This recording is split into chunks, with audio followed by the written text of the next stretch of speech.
Assalamualaikum dan salam sejahtera diucapkan kepada pensyarah kami, Dr. Umi Hamidatun, serta rakan-rakan yang dikasihi sekalian.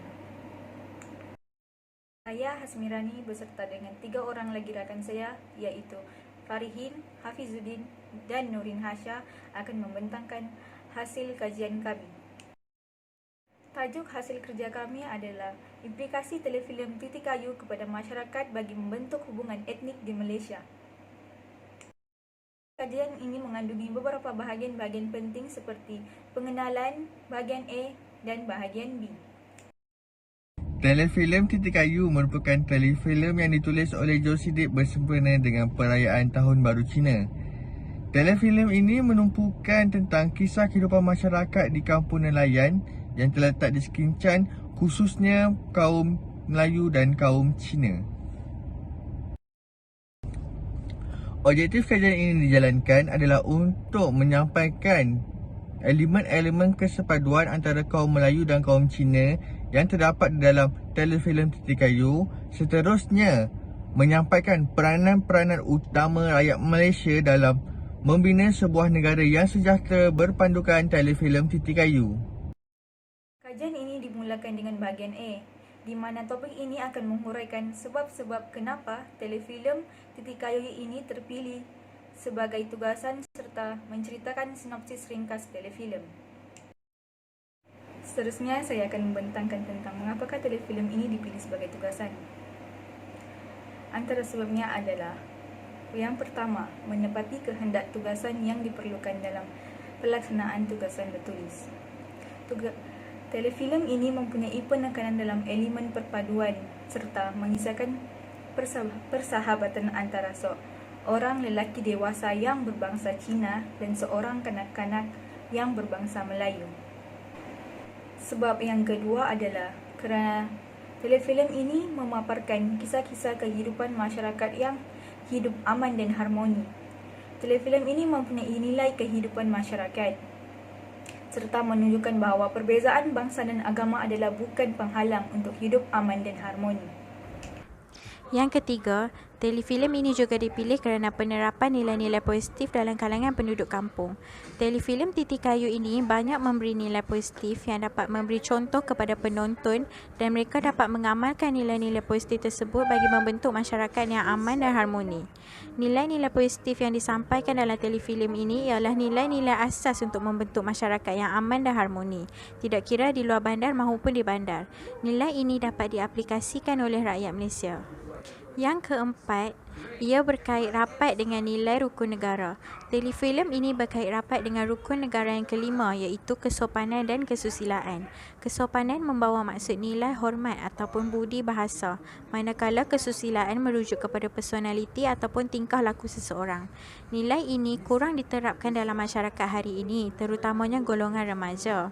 Namun, telefilm ini menunjukkan banyak nilai kesopanan dan kesusilaan yang dapat memberi contoh kepada rakyat Malaysia dan dapat diamalkan oleh mereka. Seterusnya, kita beralih kepada topik yang terakhir dalam bahagian A, iaitu sinopsis ringkas telefilm Titik Kayu. Telefilm Titik Kayu ini mengisahkan persahabatan seorang dewasa Cina yang bernama Alim atau dikenali sebagai Alim dengan seorang budak Melayu yang bernama Umar.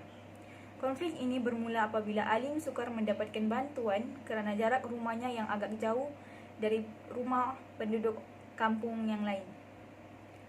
Maka terjadilah idea untuk membina Titik Kayu yang dapat memendekkan jarak perjalanan Alim ke rumah Umar serta ke rumah-rumah penduduk di kampung tersebut.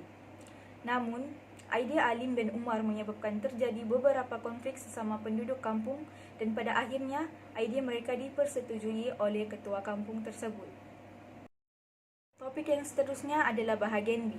Bahagian ini pula akan menghuraikan elemen-elemen kesepaduan dan kepelbagaian hubungan etnik serta peranan telefilm terhadap masyarakat di Malaysia. Seterusnya, kita ke bahagian B, iaitu elemen-elemen kesepaduan dan kepelbagaian hubungan etnik.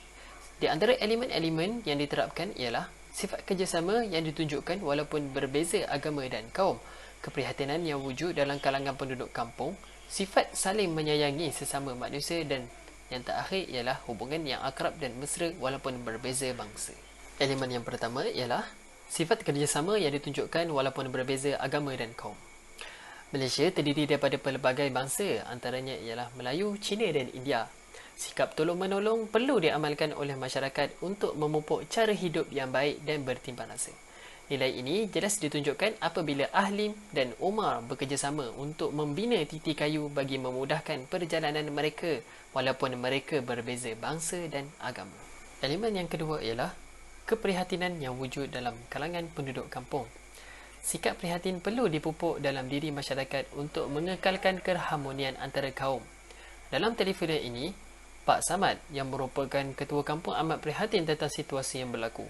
Pak Samad mengambil pendekatan dengan mengajak penduduk awam, cikgu dan ahli masjid untuk menolong Ahlim dan Umar membina dan menyiapkan titi kayu untuk kemudahan semua penduduk kampung walaupun hanya titi kayu yang kecil.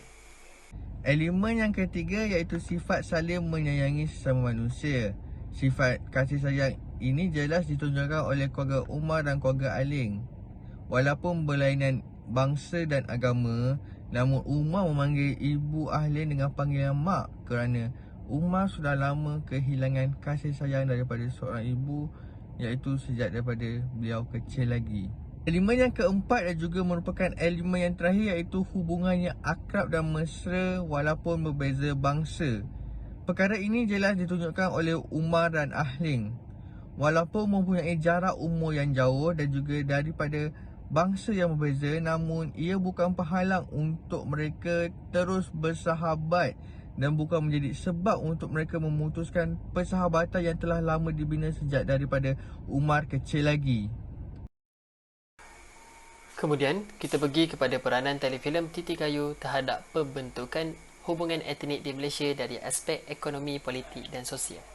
Antaranya ialah masyarakat yang menghormati bangsa, agama dan kepercayaan yang berbeza, membentuk kehidupan yang harmoni, memperkukuhkan nilai persahabatan berlainan kaum dan yang terakhir ialah sifat ketua yang adil dan saksama.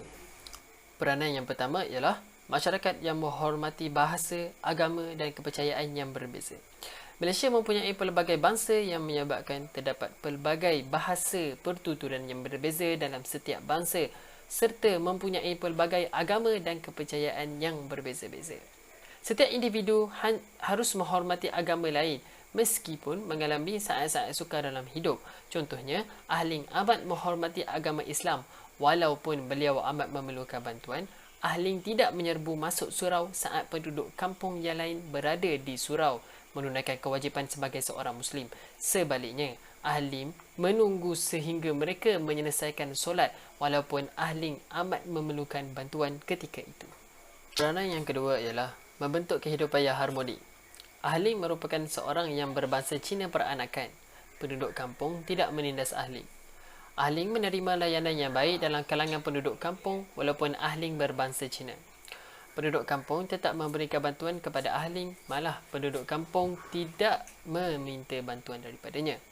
Ini menunjukkan tiada diskriminasi antara kaum yang ditunjukkan dalam telefilm ini dan hal ini perlu diikuti oleh penduduk di Malaysia untuk membentuk kehidupan yang harmoni.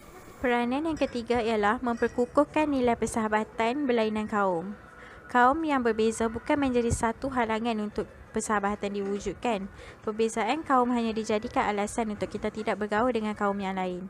Hal ini dapat dibuktikan apabila Ahling dan Umar menjadi sahabat baik walaupun mereka berbeza agama dan bangsa. Namun ia bukan menjadi satu halangan untuk mereka menjadi akrab. Peranan yang keempat ialah sifat ketua yang adil dan saksama. Melalui telefilm ini, kita dapat melihat apabila Pak Samad yang merupakan ketua kampung yang adil dan saksama. Pak Samad membuat keputusan dengan toleransi yang dapat memberi manfaat kepada semua pihak dan tidak memberi keutamaan kepada satu-satu pihak sahaja. Telefilm Titi Kayu telah tercalon di dalam 5 kategori di dalam Anugerah Skrin pada tahun 2019. Telefilm terbitan 11 Free Creative Channel Berhad telah berjaya menyampaikan setiap mesej tepat mengenai hati penonton. Malah, isu-isu yang disampaikan mudah dikaitkan oleh setiap lapisan masyarakat. Oleh itu, telefilm Titik Kayu harus menjadi telefilm wajib ditonton oleh seluruh rakyat Malaysia. Sekian, terima kasih. Yang sahaja pembentangan kami pada hari ini. Kami ucapkan ribuan terima kasih kepada pensyarah serta rakan-rakan sekalian.